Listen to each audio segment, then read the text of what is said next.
परभणी जिल्ह्यातील सर्वच विधानसभा मतदारसंघात पायाभूत सुविधांची अवस्था पाहिली तर आपसुकच तोंडातून निघून जातं. जगात जर्मनी, भारतात परभणी, पण विकासाची अवस्था मात्र केविलवाणी.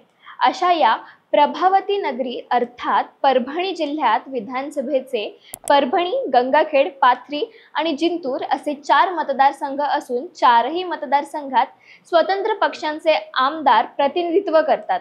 लोकसभेच्या वेळी मराठवाड्यातील बीड नंतर परभणी जिल्ह्यात मराठा ओबीसी हा वाद मोठ्या प्रमाणावर उफाळून आला होता. त्याचा परिणाम महाविकास आघाडीचे खासदार संजय जाधव यांनी महायुतीचे उमेदवार राष्ट्रीय समाज पक्षाचे अध्यक्ष महादेव जानकर यांचा पराभव केला. आता विधानसभेलाही त्याच पार्श्वभूमीवर निवडणूक होत असल्याचे दिसून येते. जवळजवळ सर्वच मतदारसंघात महायुती आणि महाविकास आघाडीचे उमेदवार घोषित झाले असून आता कोण कोणाला भारी पडणार याचीच उत्सुकता आणि चर्चा मतदारांमध्ये चालू आहे. त्या निमित्तानेच येत्या निवडणुकीत परभणी जिल्ह्यातील चारही विधानसभा मतदारसंघात कोणता उमेदवार आघाडीवर आणि कोणता उमेदवार पिछाडीवर राहू शकतो याचाच आढावा आपण या व्हिडिओच्या माध्यमातून घेणार आहोत. नमस्कार, मी अदिती आणि तुम्ही बघत आहात महाराष्ट्र भूमी. जिल्ह्यातील पहिला मतदारसंघ आहे जिंतूर सेलू विधानसभा. भाजपच्या मेघना बोर्डीकर साकोरे या मतदारसंघाच्या विद्यमान आमदार आहेत. 2024 पूर्वी मतदारसंघाचे 3 वेळेस प्रतिनिधित्व केलेल्या माजी आमदार रामप्रसाद बोर्डीकर यांच्या त्या कन्या आहेत. 2019च्या निवडणुकीत राष्ट्रवादी काँग्रेसचे तत्कालीन आमदार विजय भांबळे यांचा 3717 मतांनी पराभव केला होता.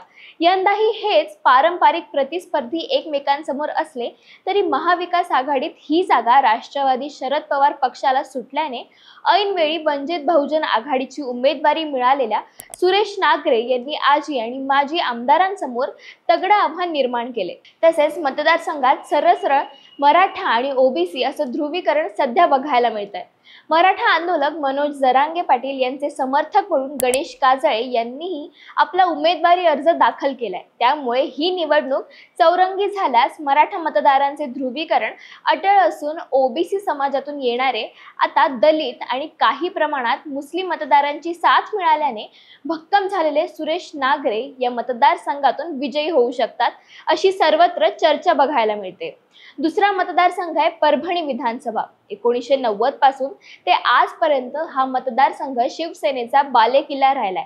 मागील 2 निवडणुकीत शिवसेनेच्या डॉक्टर राहुल पाटील यांनी येथून विजय मिळवलाय. त्यांनी वंचित बहुजन आघाडीच्या मोहम्मद गौस यांचा तब्बल 81,790 मतांनी पराभव केला होता. त्यावेळी वंचित आघाडीसह काँग्रेस, AIMIM आणि अपक्ष सुरेश नागरे यांच्यामध्ये मुस्लिम मतांची विभागणी झाली होती. बऱ्यापैकी मुस्लिम बहुल असलेल्या या मतदारसंघात खान पाहिजे की बाण असा प्रचाराचा मुद्दा इथे प्रत्येक निवडणुकीत चर्चेच्या केंद्रस्थानी असतो. महायुतीत ही जागा भाजपाला न सुटल्याने आनंद भरोसे यांनी नुकताच धनुष्यबाण हाती घेत उमेदवारी मिळवली आहे. यावेळी वंचित बहुजन आघाडीकडून माजी उपमहापौर सय्यद समी उर्फ माजूलाला मैदानात असल्याने अटीतटीच्या तिरंगी लढतीची शक्यता होती. परंतु नामनिर्देशन अर्जाच्या छाननीत त्यांचा अर्ज अवैध ठरल्याने आता प्रमुख लढत ही राहुल पाटील विरुद्ध आनंद भरोसे अशीच होण्याची शक्यता आहे. यापूर्वी मतदारसंघाचे 2 वेळा आमदार राहिलेले खासदार संजय जाधव यांना या मतदारसंघातून लोकसभेला 44,000 मतांची आघाडी होती. यावेळी सुद्धा मोहम्मद गौस आणि अली खान हे 2 मुस्लिम चेहरे मैदानात असणार आहेत. यांच्यामधील मतविभाजन कोणाच्या पथ्यावर पडते हे पाहणे महत्त्वाचे ठरणार आहे.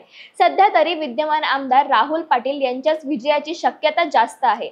परभणी जिल्ह्यातील तिसरा मतदारसंघ आहे गंगाखेड विधानसभा. पालम आणि पूर्णा या 2 तालुक्यांचा समावेश देखील गंगाखेड मतदारसंघात होतो.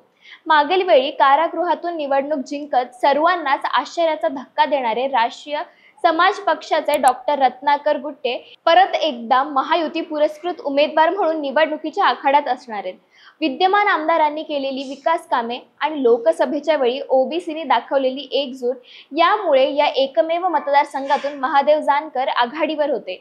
मागील निवडणुकीत 18,000 मतांनी पराभूत झालेले विशाल कदम हे ठाकरे गटाकडून निवडणूक रिंगणात असणार आहेत. तर मतदारसंघाचे अपक्ष म्हणून 3 वेळेस आमदार राहिलेले सीताराम घनदाट मामा यावेळी वंचित बहुजन आघाडीकडून मैदानात उतरलेत. मराठा आंदोलक मनोज जरांगे पाटील यांचा इथे उमेदवार असल्यास निवडणूक चौरंगी होऊ शकते. महायुतीतील नाराजी नाट्य थांबवण्यात रत्नाकर गुट्टे यांना यश आल्यास ते इथून पुन्हा एकदा मैदान मारण्याची चिन्ह दिसत असली तरी ठाकरे सेनेचे विशाल कदम त्यांना तोडीस तोड फाईट देऊ शकतात. जिल्ह्यातील चौथा मतदारसंघ आहे पाथरी विधानसभा. यात मानवत आणि सोनपेठ तालुक्यांचा देखील समावेश होतो. काँग्रेसचे सखाराम नखाते आणि शिवसेनेचे हरिभाऊ लहाने या दोघांनीच सलग 3 वेळेस निवडून येण्याची किमया साधली आहे. 2004 नंतर प्रत्येक निवडणुकीत मतदारसंघातील मतदार हे नवीन चेहऱ्याला संधी देतात. मागील निवडणुकीत काँग्रेसचे सुरेश वरपुडकर यांनी 1,05,625 मतं मिळवत भाजपच्या मोहन फड यांचा 18,000 मतांनी पराभव केला होता. महाविकास आघाडीत ही जागा काँग्रेसच्या वरपुडकर यांना सुटल्याने राष्ट्रवादी शरद पवार पक्षात नाराज झालेल्या माजी आमदार बाबाजानी दुर्राणी यांनी बंडखोरी केली. त्यांनी अपक्ष उमेदवारी अर्ज दाखल करत माघार घेणार असल्याचे स्पष्ट केले. त्यामुळे सुरेश वरपुडकर यांची चांगली अडचण निर्माण होऊ शकते. तर दुसरीकडे महायुतीतही बंडाळी झाली असून शिंदे गटाकडून प्रबळ दावेदार मानले जाणारे सईद खान यांनी राष्ट्रीय समाज पक्षाकडून निवडणूक लढवण्याचा निर्णय घेतलाय. महायुतीची जागा अजित पवारांच्या राष्ट्रवादीला सुटली असून विधान परिषद सदस्य राजेश विटेकर हे घड्याळ चिन्हावर निवडणूक रिंगणात असतील. भाजपचे माजी आमदार मोहन फड आजारी असल्याने त्यांचे वडील माधव फड यांना समर्थकांनी निवडणूक लढवण्यासाठी आग्रह केल्याने त्यांनी आपला अर्ज दाखल केलाय. ओबीसी मतांचा मोठा पाठिंबा त्यांना या निवडणुकीत मिळू शकतो. तर मराठा आंदोलक मनोज जरांगे यांच्या समर्थनाने डॉक्टर जगदीश शिंदे यांनी ही उमेदवारी अर्ज भरलाय. माजी आमदार मीरा रेंगे याही अपक्ष निवडणूक लढवणार आहेत. वंचित बहुजन आघाडीकडून सुरेश फड हे उमेदवार असणार आहेत. लोकसभेला सुरेश वरपुडकर यांनी महाविकास आघाडीच्या उमेदवारास 30,000 मताधिक्य दिल्याने त्यांचं पारडं जड मानलं जाते. परंतु मागील काही निवडणुकांचा विचार केल्यास यावेळीही मतदार नवीन चेहऱ्याला पसंती देऊ शकतात. तुम्हाला काय वाटतं? परभणी जिल्ह्यातील या 4ही मतदारसंघात जनता कोणाला कौल देईल? कमेंट्सच्या माध्यमातून आम्हाला नक्की कळवा. धन्यवाद.